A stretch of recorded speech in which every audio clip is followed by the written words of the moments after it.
Tokyo. I do want to bring in Dr. Harold Hastings, who's the chair of the physics department here at Hofstra University, and joining us from Washington, D.C., Susie DeFrancis with the American Red Cross. And it's a pleasure to have both of you with us. Dr. Hastings, do you agree with the assessment out of the European Union officials today characterizing the situation at the nuclear plant as out of control?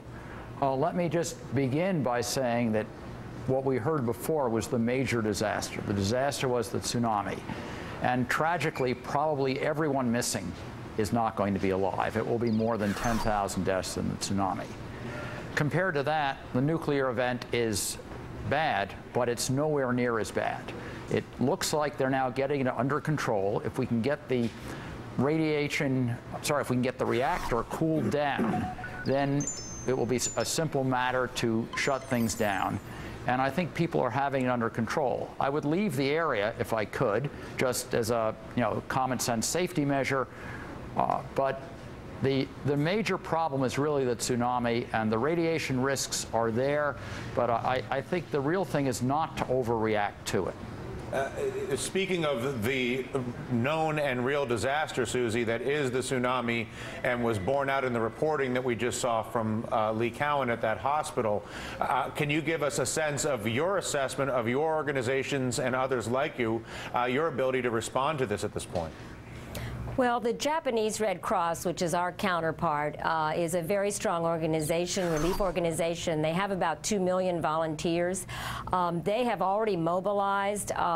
They play 3 roles, really. They help serve medical needs. They actually, in Japan, operate a number of the hospitals, and they have medical teams out treating people for everything from inhaling salt water to burns to hypothermia. You mentioned the cold weather there, and particularly hard on an elderly population.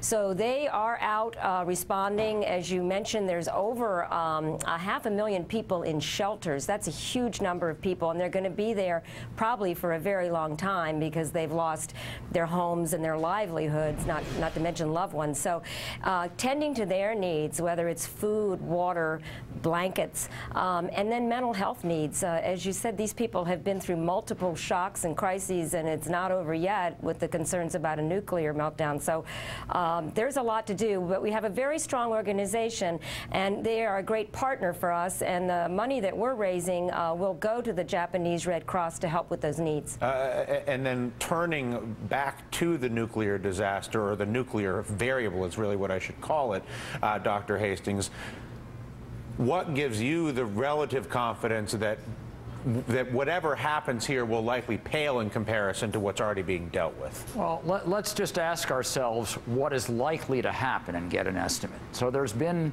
a partial meltdown. The partial meltdown might end up leaving radioactive particles in the water around, but that can be measured and assessed. You would need to get other water supplies, but that's a problem that people know how to deal with. Radiation on the ground, some of it has a short half-life, and of course for people who are far away, as you get farther away, the plumes do disperse. So there's another factor which is around. If you look at even the Chernobyl disaster, the loss in lives, I've seen numbers that are under 100 from that, and this is nowhere near. That did not have containment vessels. This has containment vessels.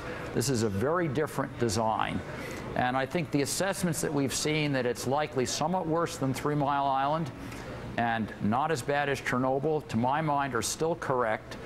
And the estimates from 3 Mile Island are that only a single cancer death was due to 3 Mile Island. It was probably more dangerous to drive out of the area than to be there.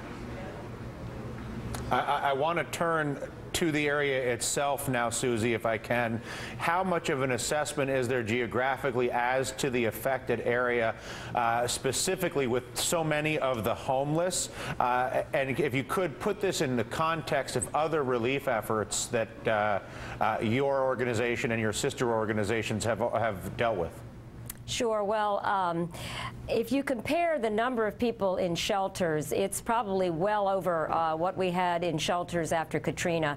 In Katrina, remember, we were sheltering in like 31 states because the population had spread.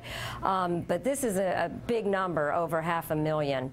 I think that the coast, the whole line there, it almost runs, if it were to be like Los Angeles to San Francisco, that's how big and long the area is. So just getting into those areas and covering it, we learned in the early days that there were just pockets of people cut off with no help at all, and those are the people we were most worried about. I think they're finally getting to them. But these are long-term needs. I should mention that the American Red Cross has already made an initial contribution of $10 million to the Japanese Red Cross to help them with their needs. As I said, they're a very strong society, but even a very strong organization at a time like this, with this kind of overwhelming need, needs help. What can folks that would like to be able to help and surely feel, in many cases, either powerless or impotent on some way as they consume all this horrible information, what do you advise people to do that would like to help to channel that in a way that's most beneficial? Well, what the Japanese Red Cross has told us is that they would be grateful for financial contributions, and really unearmarked financial contributions, so that as the days unfold, they can spend that money for the needs that are greatest. I mean, I just read that they've distributed 76,000 blankets already.